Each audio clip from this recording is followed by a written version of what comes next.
गोरखपुर में एक बहुत बड़े उर्दू के जानकार, उर्दू के कवि रहे हैं रफ़त साहब फिराक।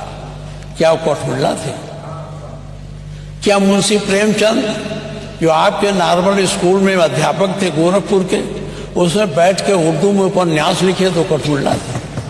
क्या यूनिवर्सिटियों में जो उर्दू विभाग खोला गया है उसके पढ़ने वाले लड़के कठमुल्ला हैं?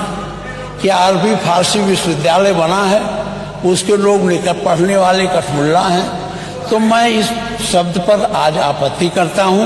और शोधन की बात रखी गई है, उसमें मैं 282 के अंतर्गत हमारी विधानसभा की भाषा हिंदी और देवनागरी लिपि रखा गया था।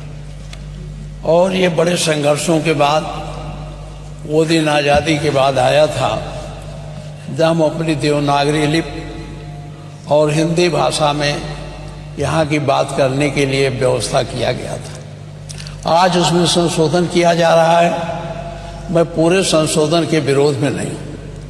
हम कल भी बात किए थे और आज भी बात फिर हम कर रहे हैं। हमारी जो स्थानीय बोली है उसको आप रखें, हमारे संविधान में भी है, जो जिस भाषा में बोल सके बोल सके। लेकिन अंग्रेजी हमारी भाषा नहीं है।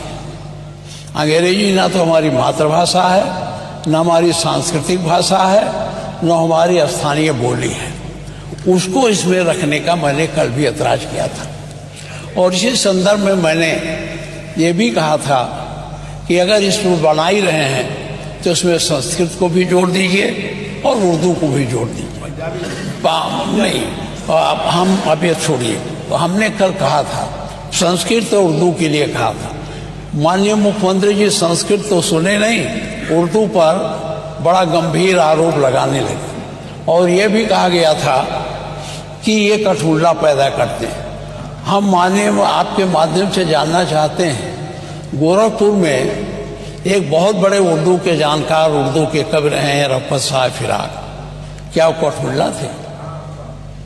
क्या मुंशी प्रेमचंद जो आपके नॉर्मल स्कूल में अध्यापक थे गोरखपुर के, उसमें बैठ के उर्दू में उपन्यास लिखे तो कठमुल्ला थे? क्या यूनिवर्सिटियों में जो उर्दू विभाग खोला गया है उसके पढ़ने वाले लड़के कठमुल्ला हैं? क्या अरबी फारसी विश्वविद्यालय बना है उसके लोग पढ़ने वाले कठमुल्ला हैं? तो मैं इस शब्द पर आज आपत्ति करता हूं। और मैं आपसे कहना चाहता हूं कि अंग्रेजी भाषा हमारी भाषा नहीं। माननीय मुख्यमंत्री जी, आप चाहे जितना कहिए, यहाँ कोई बोलेगा तो जो सुन के आए हैं, या जो कॉन्वेंटी लड़के हैं, या जो अंग्रेजी मीडियम के लड़के हैं, वही समझेंगे इस भाषा को। गांव के लोग जो इसको देखेंगे उसमें कोई समझेगा नहीं। इसलिए मैं बहुत कानूनी दावपेच की बात नहीं करता, न मैं संवैधानिक बवाल करता हूँ। वो हमारा जो अनुच्छेद 348 है उसके बंधों का अधीन रहते हुए राज्य के विधानमंडल में कार्य राज्य की भाषा या राजभाषाओं में या हिंदी में अंग्रेजी में किया जाएगा। तो हमारी राज्य की भाषा हिंदी है, तो इसे हिंदी में करना चाहिए।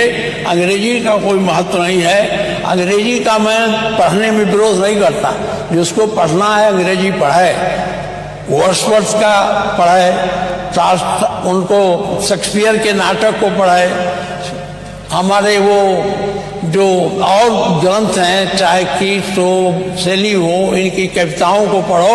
हम उसके विरोधी नहीं हैं। संस्कृत अंग्रेजी का ज्ञान प्राप्त करना गलत नहीं है, लेकिन अंग्रेजी के माध्यम से हमारे इस विधानसभा में नई प्रक्रिया शुरू करना, मैं इसका विरोध करता हूं। और मेरा आपसे आग्रह है कि अगर ये सब है तो माननीय मुख्यमंत्री जी उर्दू से चिढ़ जाते हैं। मैं ये अब ये सब रखने का समय नहीं। मैं आपसे कहना चाहता हूं कि आप अंग्रेजी को यहाँ न जोड़िए।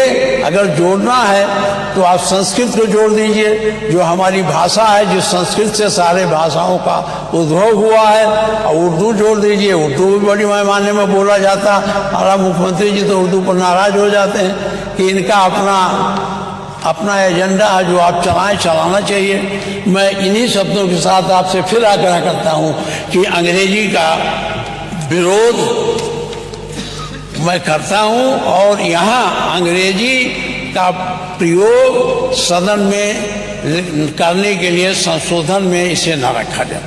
अभी उन्होंने माननीय अध्यक्ष जी, माननीय सुंदरी गारू, माननीय सुंदरी गारू,